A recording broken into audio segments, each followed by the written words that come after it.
Western art, especially Hollywood, has been in an abysmal state over the past couple of decades. We've seen numerous forms of degeneracy and debauchery being pushed as positive values, and it has led to a decline in our society here in the United States and in the West overall. I am joined by special guest Brian Niemeier, an author and one of the leading voices in fighting this culture war that we are involved in.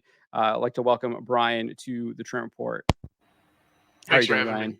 Brian? I'm doing Yeah, fantastic. Thanks. it's great to have you here. I read your website all of the time. I find it to be some of the most insightful analysis that I've read on the culture war stuff. You've really kind of enlightened me, shown me kind of what we're actually fighting, what the struggle is, and how we go about uh, winning. And you put together an article, I guess just about 2 weeks ago on November 21st called To Save the West, Make Better Art. And I thought it was a brilliant piece, and I really wanted to get you on the show here to talk about it. And so here it is. And I have some key points that I think are really interesting. So right here, I found this was really interesting to me.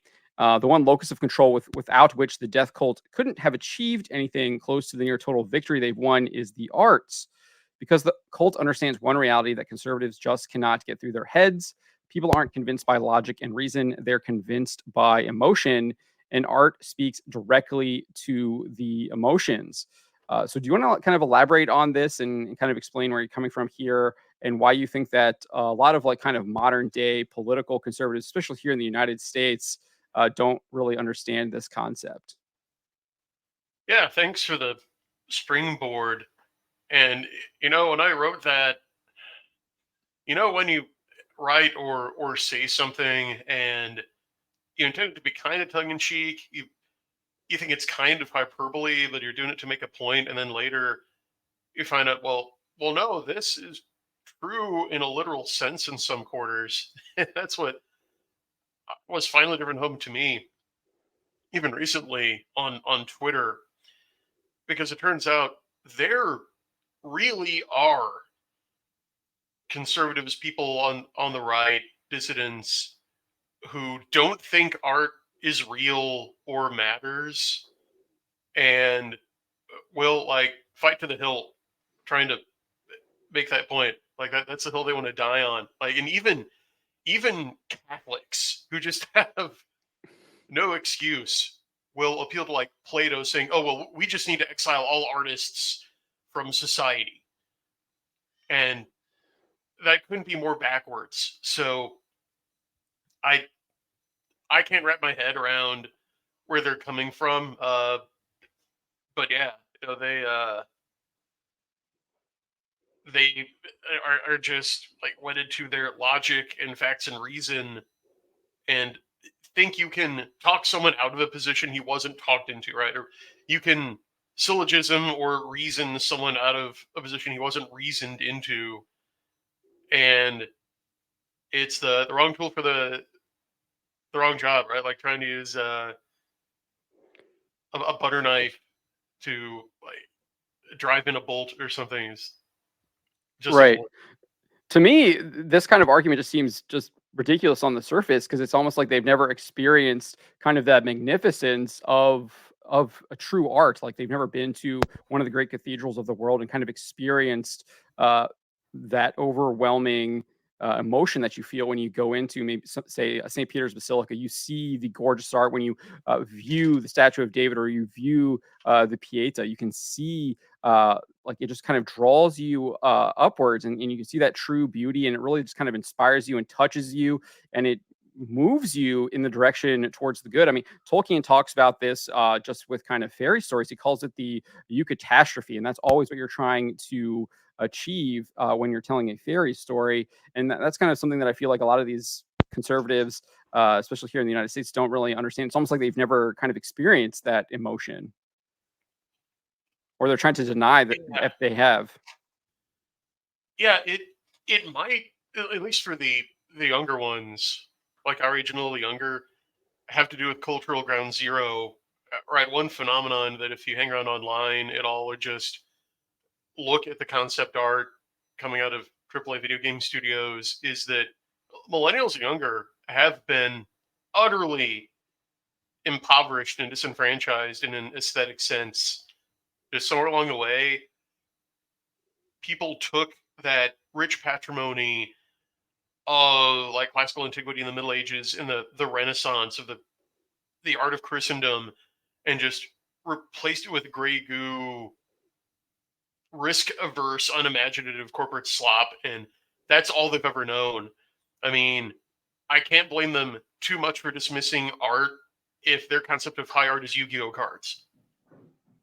Right. I mean, even I know you've commented on this before too. Even like when you have like pixel art, something like Final Fantasy Tactics, some of those older games, they kind of have that old aesthetic. There is a beauty to it, even though it is kind of pixelated and doesn't have that realism factor to it. And if you haven't experienced that, you do have this. We have this. What is it? It's very, I don't know, hyper realistic, and a lot of times it's like you said, gray, gooey slop, and it doesn't really it doesn't speak to you on any kind of level.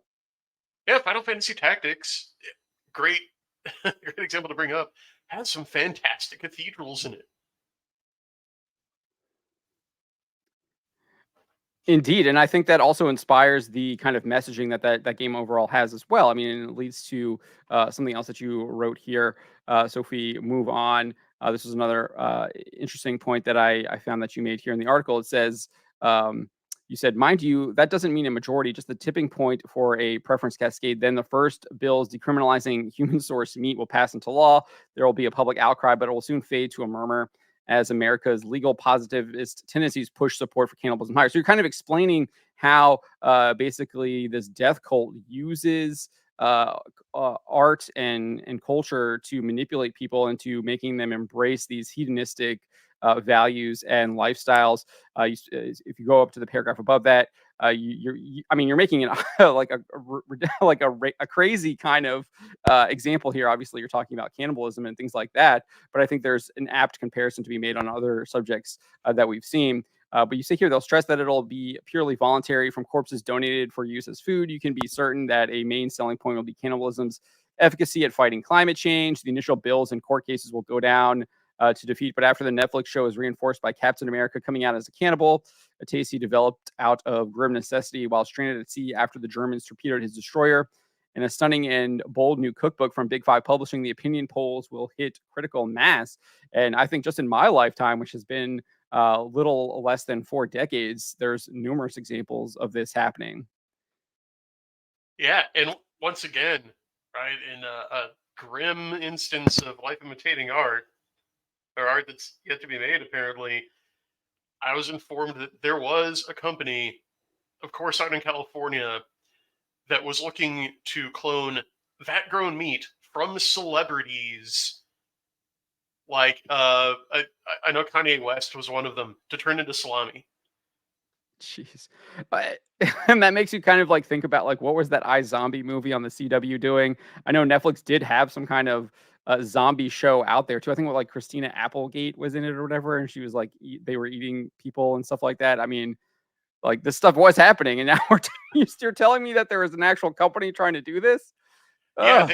I think they were shut down due to like some sort of legal wrangling with their investors or something. But yeah, someone has tried and got close. Oh my gosh, that's just absolutely terrible. But you go on to point out kind of how this tactic that they're using here. You're obviously using the example of cannibalism, but you how this tactic can be used against them, and how we can kind of fight back against them and defeat them. And you explain here that. Uh, the conditioning came before. Oh, actually, sorry. You actually talk about how the modern storytelling in Hollywood has been absolutely atrocious now, and they've just kind of even abandoned doing this tactic that you actually recommend to fight back against them, which is creating protagonists that embody the values and morals and principles that you want them to have and to inspire people to have. And instead, what is Hollywood giving us now? uh, they've given us this inhuman Mary Sue with no compelling reason to pursue a goal since she's already said to be perfect. Instead, she uses her screen time to deliver a series of lectures on death cult pieties. Again, that is not the conditioning. that is a humiliation ritual meant to rub the remaining fans' noses in it. But you did say earlier, right here, you said that Hollywood learned through long trial and error to make the protagonist as likable and relatable to audiences as possible. The idea is to make audiences identify with the hero. And you go on to kind of explain that is one of the big ways we can fight back is by creating heroes with these kind of strong morals, strong principles, strong values that the audiences, readership, viewers will relate to and eventually want to be inspired by. Yeah, it's really not hard. Look, and this is what conservative outfits that are trying to make art and fight back also just don't get.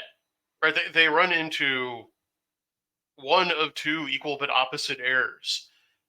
One is saying, "Oh well, we just need to do what we think the left does, right? Like we need to make a leftist wall text meme, but just conservative, and like beat people over the head with it."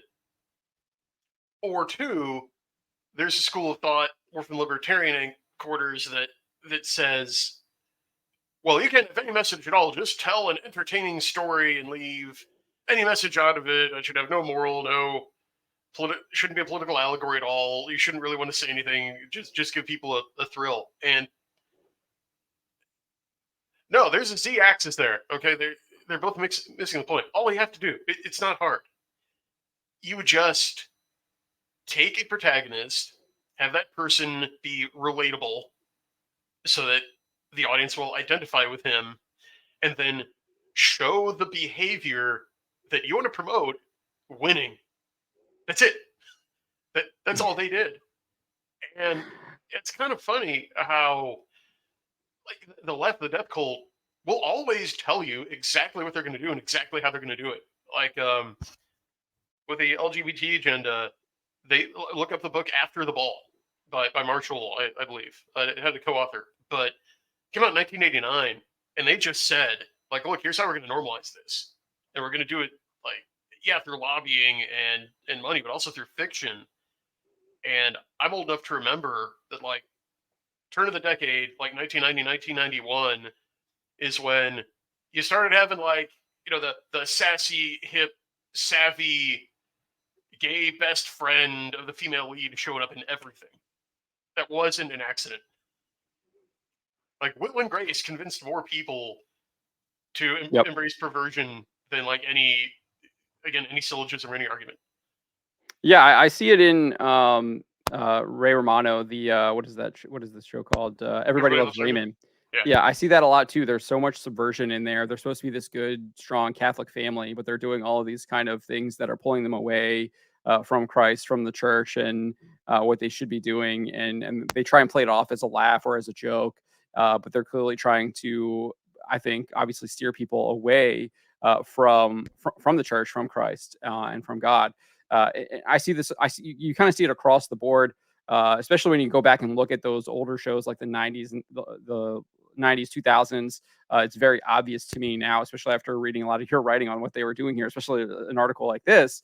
And then obviously now you say that they don't even dare to do this anymore. I will say I think that they're almost doing a combination, especially the Doctor Who. I don't know if you've seen it. I wouldn't recommend it, but the first 60th anniversary special, they were kind of doing exactly what you were talking about here, and trying to get people to buy into this kind of transgender ideology by having the Doctor immediately apologize for quote unquote using the wrong pronouns for an alien creature. He is kind of this man who's pretending to be a woman, tells the doctor like, did you just pronoun him? And the doctor's like, oh, I'm sorry, what are your pronouns? And asks the alien, do you use he, she, or they? And that's kind of exactly what you're talking about here, and how they use that uh, protagonist to push the values that they want, or I wouldn't even call them values, the immorality that they want.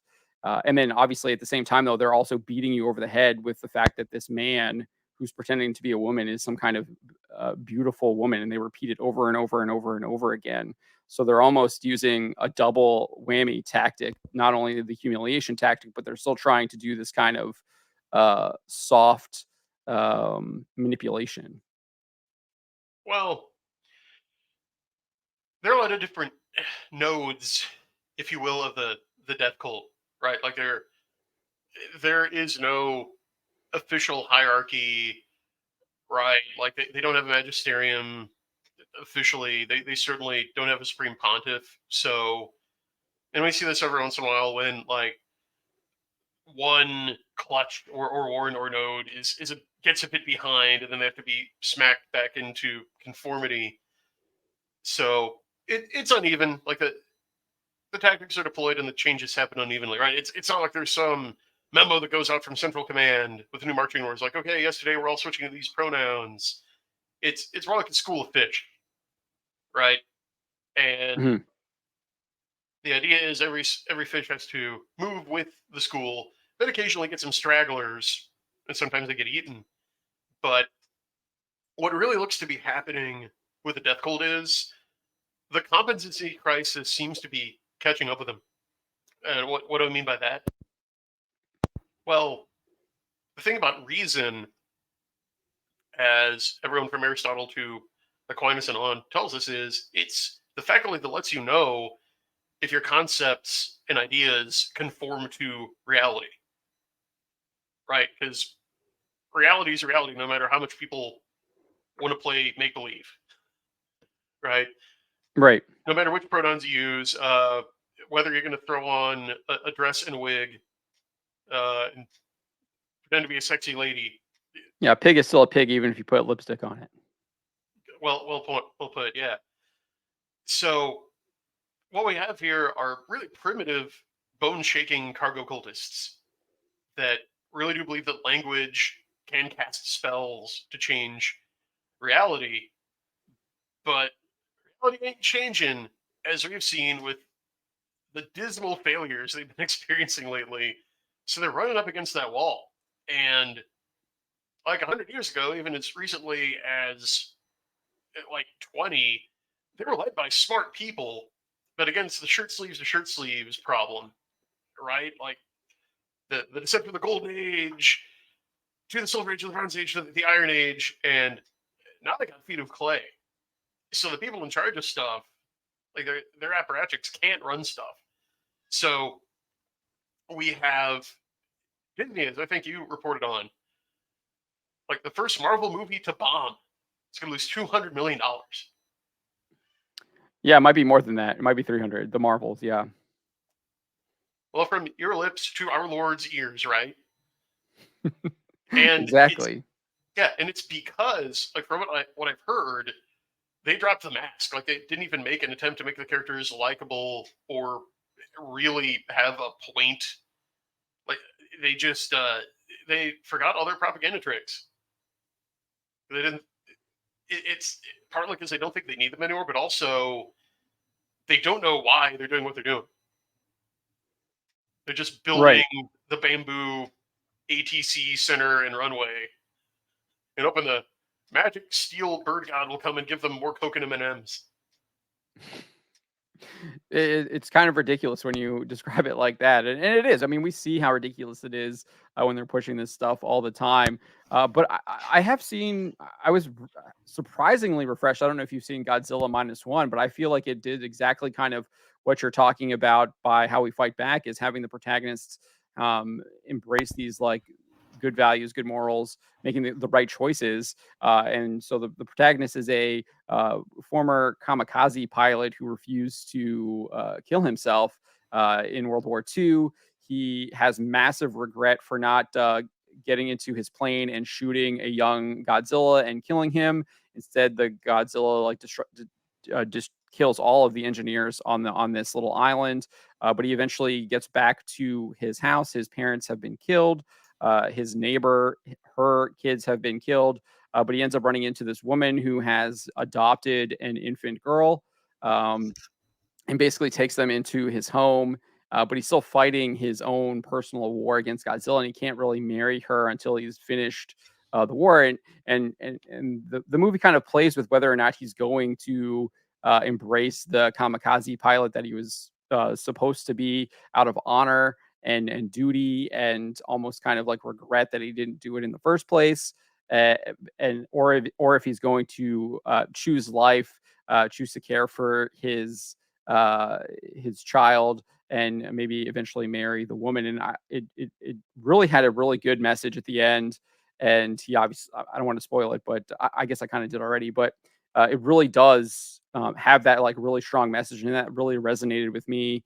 And it wasn't I hadn't seen anything like that on the film in a long time, and was really kind of inspirational and hopeful that at here in Hollywood they might not be able to be doing that stuff, but we are getting stuff from maybe foreign filmmakers that are kind of even still able to kind of find that truth and that beauty and what is right and true, and put that onto screen. Yeah, And interesting you bring that up. There's one of my close friends and collaborators, Miliardo Beechcraft here on YouTube. He's a huge Godzilla fan.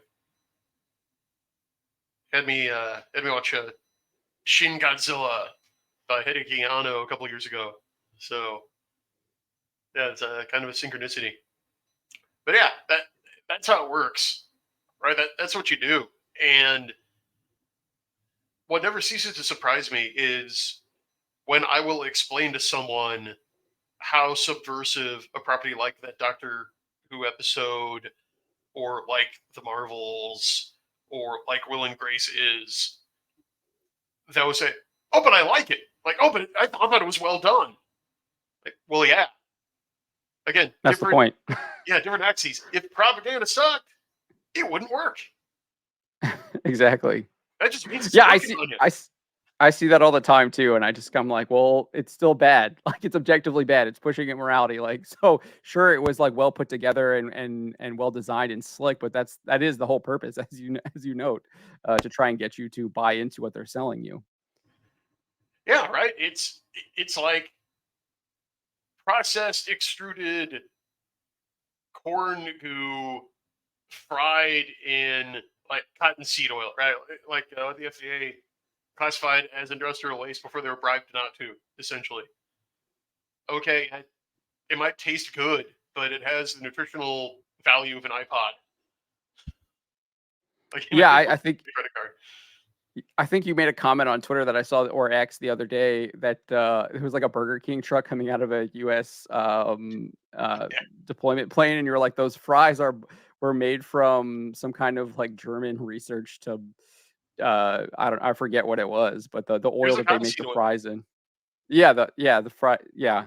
Yeah, But so what was it developed for? I forget. The oil was developed to for some kind of. lubricate the crankshafts on submarine engines. Yeah, and now we're using it to make French fries. I Yeah, you know what Crisco stands for? It's like Pokemon. It's a portmanteau. Crystallized cottonseed oil, uh yeah. which the Germans had to do to make it stable at room temperature. So yeah, it's not from a food crop; it's from cotton, and they have to boil the heck out of it at high pressure to make it stable. And again, it was like a byproduct of other like textile processes, and it was classified as industrial waste until I believe it was either Johnson and Johnson or Procter and Gamble. I don't want to slander anyone, but it was one of the big like cosmetics manufacturers that bought the formula from the Germans after World War One and couldn't really figure out what to do with it. And somebody decided, well, hey, what if we just get this declared food grade? uh well, I had another example too that I feel like is of like gives me hope, and that's Father Stew here. Mark Wahlberg movie. It came out. It appeared on Hmm. Netflix back in September 9th. I think this was the first week it appeared on Netflix. Was between September 19 and September 25, 2022. You can see here it was the third most watched English film. Did 13.7 million hours viewed.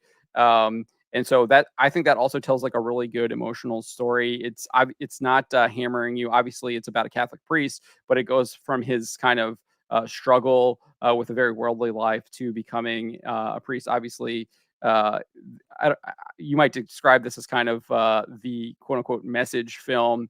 And I guess I just wanted to kind of maybe propose a counter to the argument that you do make in the article about how you can't have message films, or they're not as effective.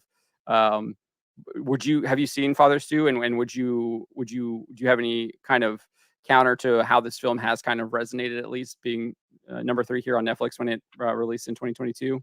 Yeah, I saw it in theaters. I didn't realize it was that popular on Netflix. So praise the Lord. Yeah, it just shows that you can still reach people. Like, right, the message of Christ is timeless. You just need to know how to present it. And I think, yeah, Wahlberg figured it out. Right, the filmmakers figured it out. Because, yeah, of course it has a message, but that's fine, right? Against people mixing up story elements, they're confusing theme and plot. And Father Stu has a good plot, right? Like it's a biopic. It's about a rather worldly man discovering his vocation to the priesthood and pursuing it against grave obstacles. And yeah, he, not to spoil it, but like you were saying, he makes the right choices. He chooses virtue. He chooses surrender to God's will.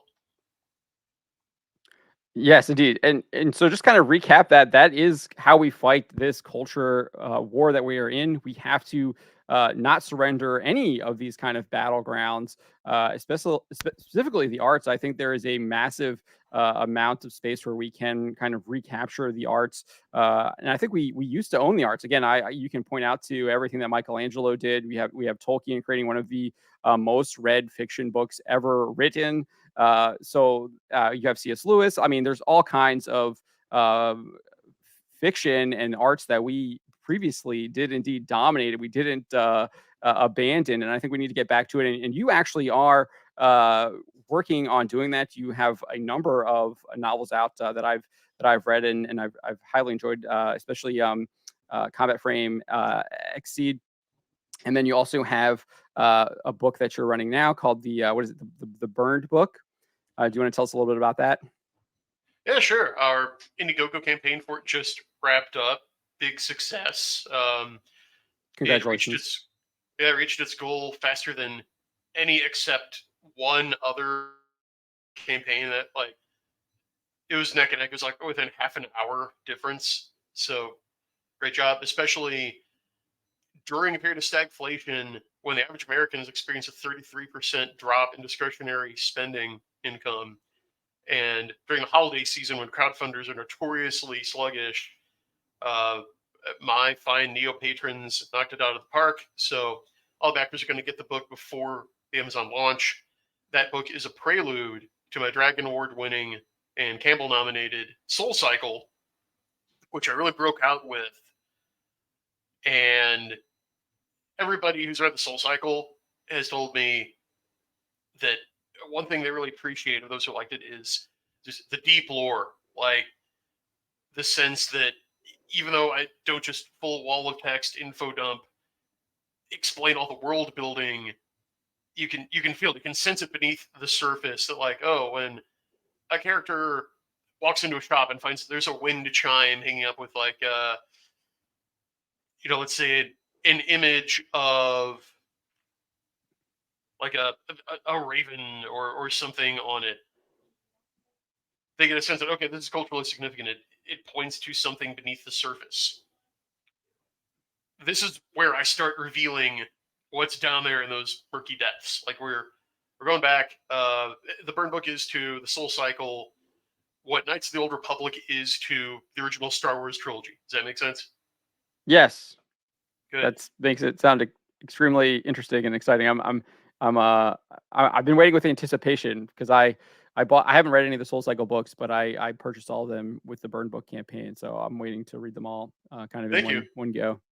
And this will be a great place to start because chronologically it's the first in the saga, or you could start with Ethereal, or really Soul Dancer if you wanted to, because that's the first one I wrote. But it's up to you. You have options. And Yeah.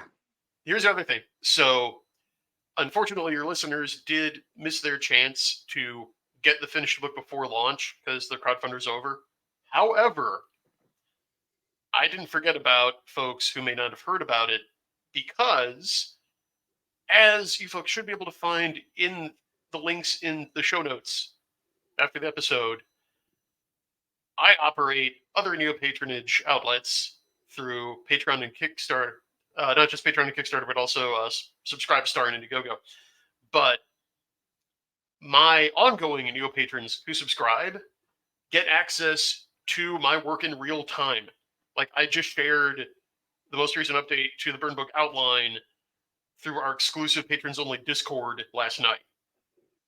So if you want to not only see my work and my clients' work, as I'm an editor too, and I share, this is how I edit, this is what I'm doing to this book, if the client gives permission, I give you the chance to give structured feedback on my work. So don't give up. Don't be disappointed if you miss the chance to get the Burn Book early. Subscribe through Patreon and Subscribe Star, and you can help put your mark on the book before it comes out. Like, you can help shape its final form with me. So become a Neo patron. Well, I want to thank you for joining us to discuss this topic. I think this is one of the most important topics of our time, and I'm glad that you have outlined how the death cult has kind of dominated Hollywood and their strategies and tactics, and how we can reclaim it, and how you are actually doing that with your own novels, and you're also doing it through your editing work as well. So I really appreciate that, and thank you for taking the time to talk to me today. Thank you, John.